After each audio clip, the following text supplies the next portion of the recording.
So, you thought I was a little mean to the Numitron, huh? Yeah, okay, I was. But one thing that I didn't mention at all in the video, which I definitely needed to, was that they would not be naked as they are in my clock. They would be behind a control panel. And I pointed a couple people to the eBay listing for this thing and then decided, you know what? I'm just gonna buy it. Because this is an actual product that has Numitrons in it. And as you probably can already see, they are behind a filtered panel and sitting inside this machine. This is actually a darkroom timer. So this is what you would use to power your enlarger to do exposure adjustments. And these tubes have the decimal point, so I can showcase that.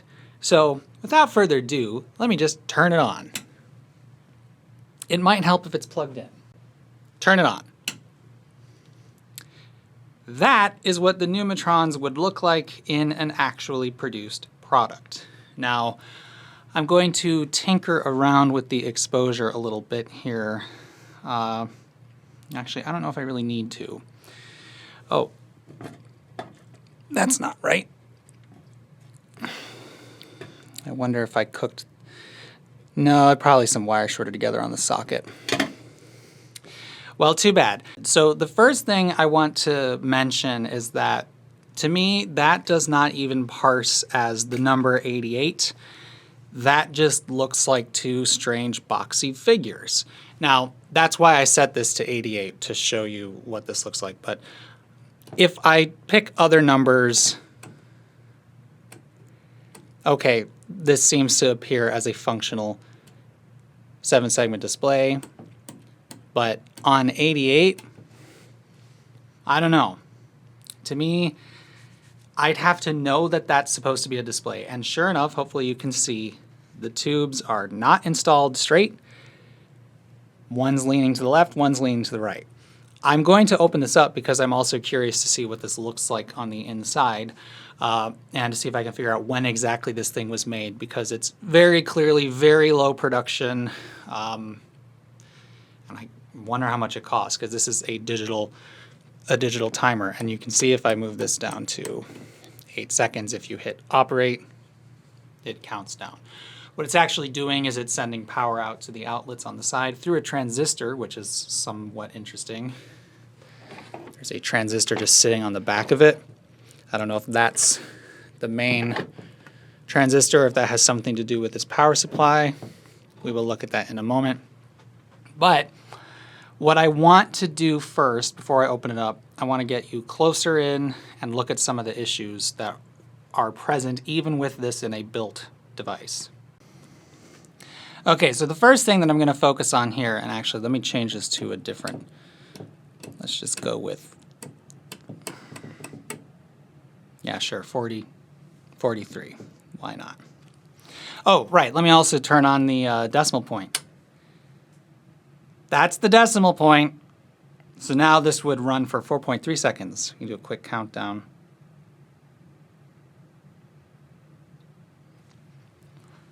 So I know I'm zoomed in here, but that does not even work in my brain as a decimal point. It's like 4 little x3. And the number, it's just, if the tubes could be closer together, maybe that would work. And I'm gonna look to see if maybe they could be closer together. But even if they were touching, that's just a bad decimal point. But anyway, what I wanted to show you was, if I move the camera up and down, do you see all that glare?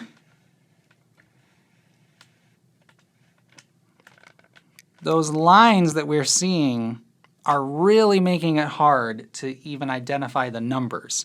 And just so you can see, that's not coming from the numbers, that's coming from the room lights. So this isn't really necessarily a problem with the technology, but the fact that these are tubes and they reflect light the way they do can present a lot of strange glare problems. Let me actually remove this filter, which, oddly enough, if I were making a darkroom timer, I would have made this filter amber or red, something that would be safe for photo paper, yet it's green.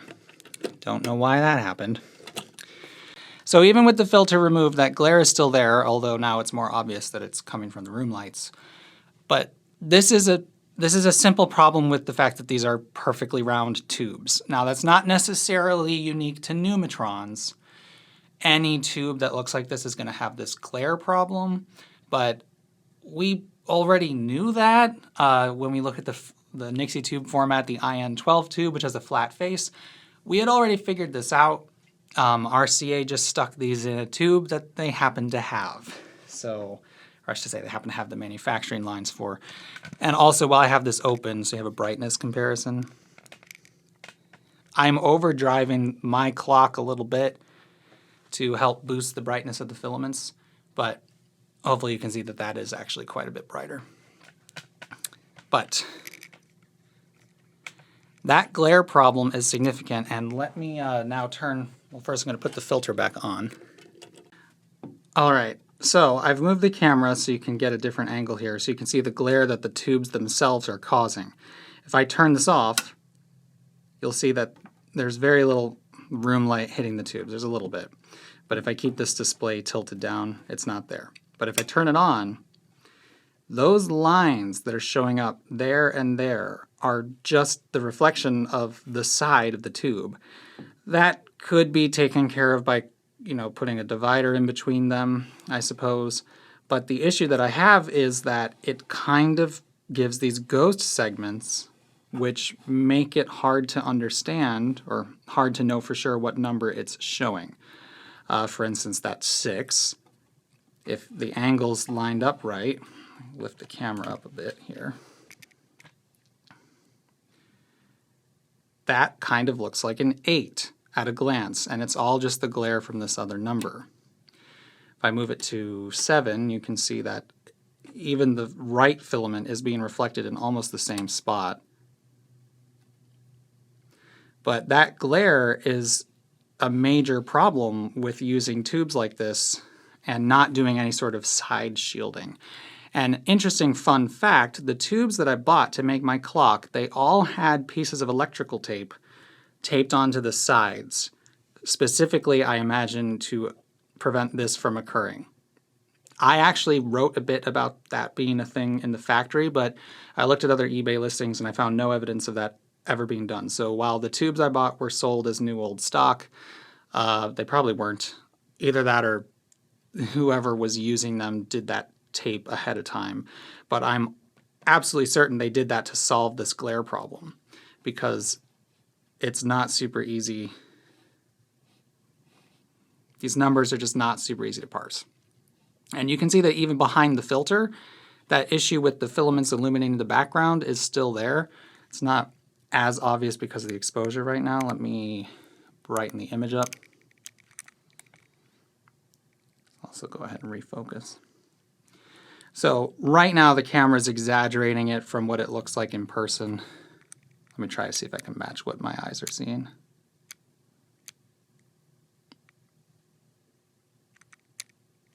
That looks about right. So there's a halo effect around all the filaments, which just makes it a little bit harder to actually parse what they're supposed to be.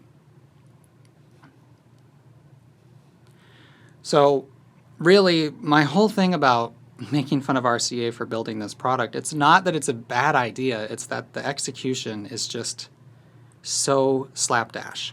And there's a lot of problems that they didn't seem to think through that this tube would have. So the flat packages that came later, of course, they're so much better than these tubes. And I don't know if RCA would have had the capacity to build them like that, but certainly they could have designed the tube with some internal shielding. You know, if they had just put, you can actually see how on the side they have that little, it almost looks like a pentagon.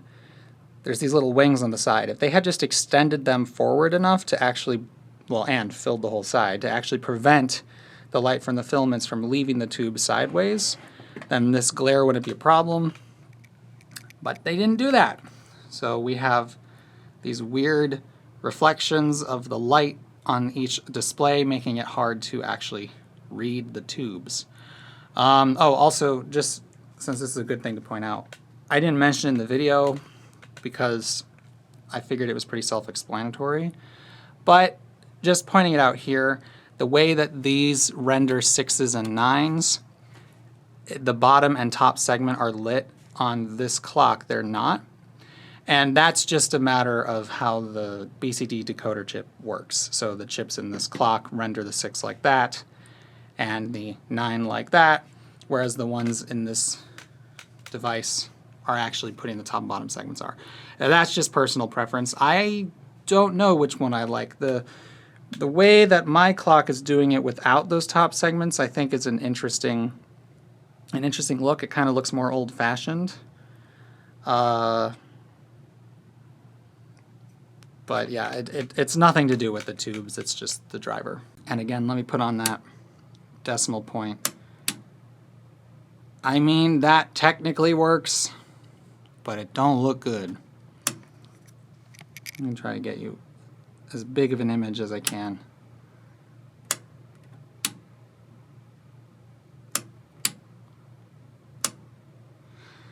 Ugh.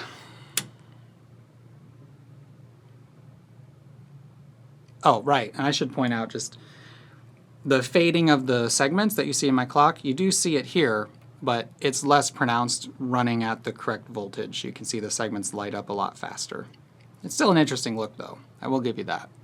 If you go back to, that's just normal speed. What happens if I, oh, interesting. That gives us a clue of the logic going on in here. Wow. I'm very curious to look at what's inside this thing, which is what we will do right now. So, not really going to know the best way to get into this, but the feet are fastened, and they're fastening through these braces here. So I think I need to remove these screws before really anything can happen, but hopefully it just slides out of there. I have done absolutely no research into the history of this company, this AP Electronics Incorporated. When I think of AP, I think of Advanced Placement Tests. It's a U.S. high school / college thing. I took AP U.S. Government and AP Gov, yeah, and AP Stats. AP Stats was a fun class. And then if you get a good enough score on the AP test, most colleges will accept that as college credit. That appeared to do nothing useful. Great. All right, well, let's then start with the back panel here. It looks like the front is entirely inset, so it would seem to me that if I remove these screws, all of the innards will just slide out. That's what I'm hoping for. Well, no, that just removed the back plate. Wow. This looks very, very much like a kit. And it smells awful in here.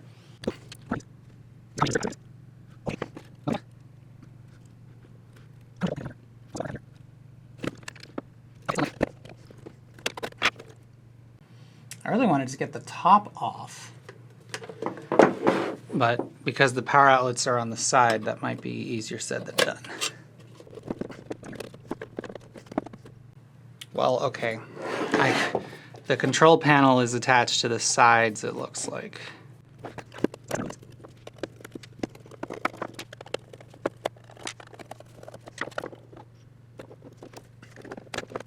That didn't get me as much as I would have liked. I think I need to just... Why is... The whole bottom panel is trapped by the sides. So, I mean, if I just bend it...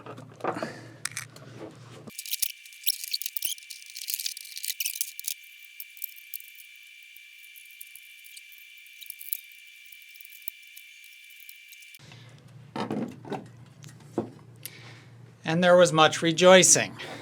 Jeez, that is put together in a very weird way. All right, so what are we looking at here? First, these are really interesting components. It says 0.22 microfarad plus 100 ohms. So are these, what are these? There's a transistor mounted right next to each of them too. You can't probably see that. Those are probably then the power transistors that are actually driving the outlets. Let's see, they're switching the neutral, that's fun. Yeah, so there's a line going from this green wire there to that white wire there to the outlet. So these, I don't know. Oh, you couldn't see what I just pointed out. So there's a green wire on one leg of the transistor, which is going to this point on the board, which is then going to there, which is then going to the power outlet. So these are the actual switches, effectively, and I'm just curious about this component, what that's called.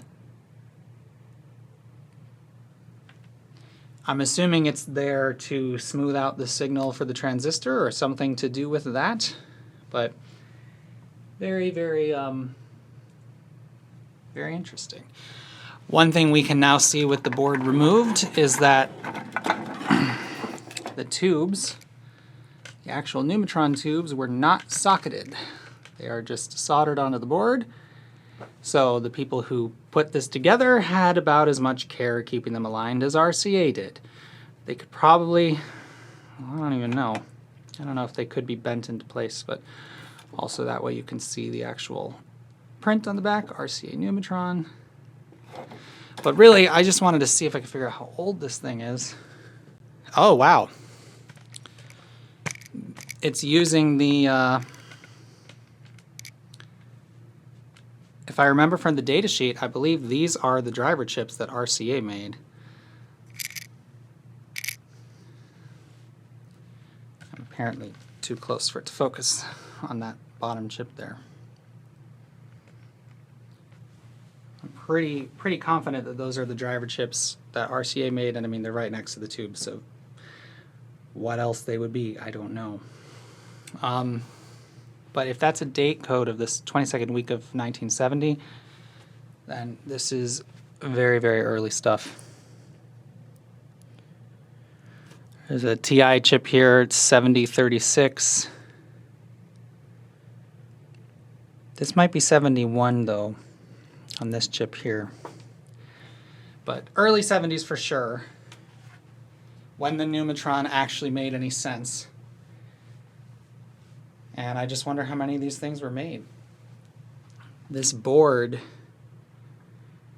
is delightfully crude. I need to get to the other side of that. But I want to show you, if I didn't point it out before, the filter cap, I'm guessing that's what that is. Something. Whoa, whoa, whoa, whoa. Try again. Something happened there. I don't know what, but something happened. This is in a silicone sleeve, or some sort of insulating sleeve, but that seems burnt right through. So I've been trying to look up these ICs, and this is not my forte by any means, but I can tell just from the data sheets that I found that this is incredibly basic stuff. Which is not surprising given how old this thing is and what its simple task is. But this guy here, the SN7473N, that came up as 2 independent JK flip-flops with individual JK, clock, and direct clear inputs. What you need flip-flops for on a circuit board, I don't know. I usually use them at the beach. That's a joke. This here, these are the driver chips for the Numitrons. Those are the actual RCA chips. What was that again? I'd looked this all up, but I kept moving the camera really terribly, so I'm just re-recording that. These are synchronous 4-bit up-down counters. So they are probably just keeping track of they're doing the counting based on the numbers that you input. That might be a clock crystal. I haven't looked at it yet, but it's got to have a clock somewhere, right? Oh no, there's another one. Those might be old transistor cans. I'm not sure how it's generating its clock, but then again, it could also be using the line voltage, which would make sense. So we got those flip-flop counters. This Sprague or Sprague, I don't know how that's pronounced. It is 7492A. There isn't really like any information on it. I found an eBay listing, and the eBay listing said there's no information on it. So that's fun. And then there's these other two TI chips. What was it? SN7490N. This came up as a decade divide by 12 or binary counter. It was one, I think it was divide by 12 based on the particular thing, but it's doing some division. Actually, you know what? If it's divide by 6, I just realized something.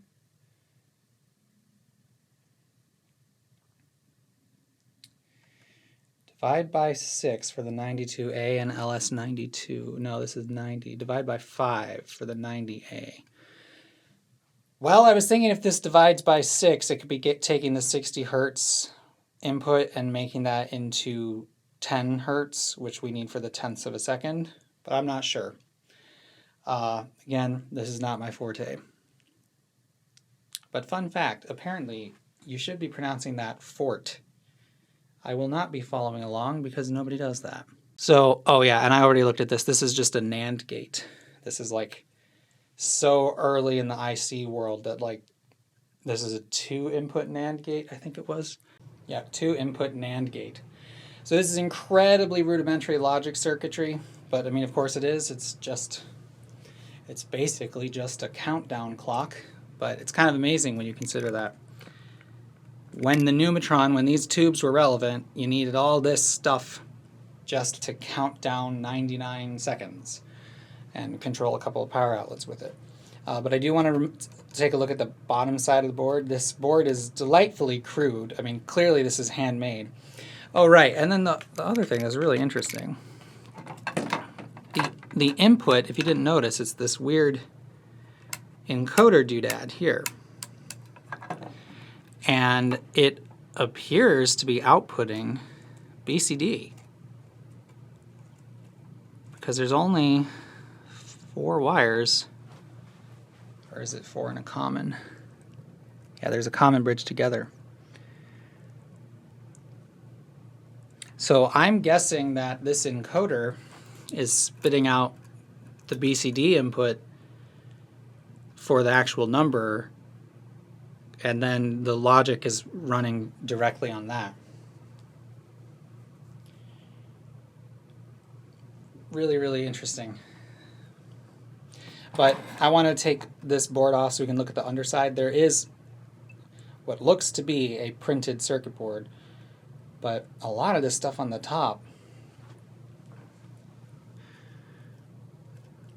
I mean, these traces here, that just looks like, I don't know what happened here, unless there's just a ton of solder, because this looks to be a printed line there, all swoopy.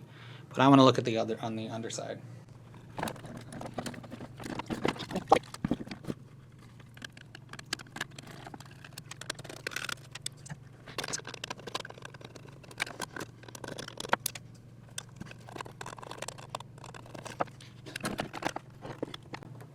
Well, that was perhaps not worth the effort, but it is pretty.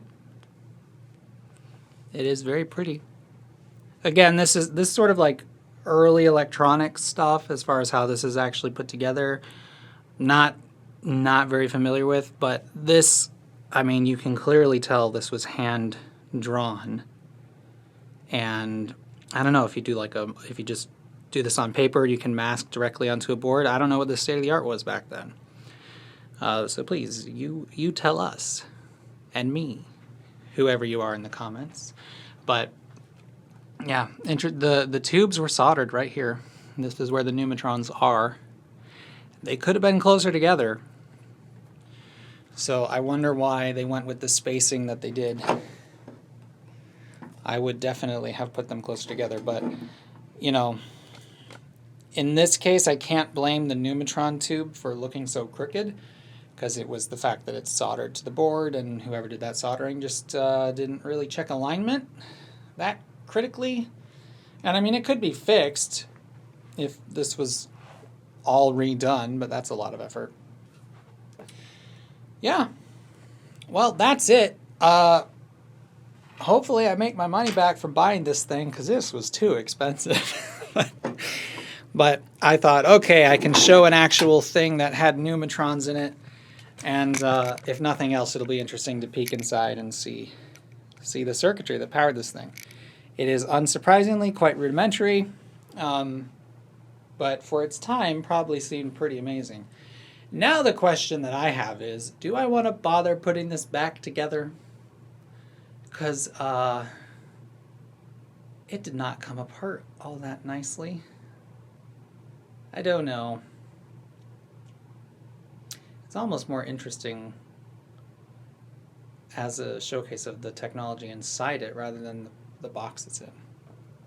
I'll think about it. I could use a more precise darkroom timer, but also, I don't know. Usually when I did it, I just timed by hand. Anyway, I'll just end this video because I'm just going to keep going on like this forever if I don't. Bye.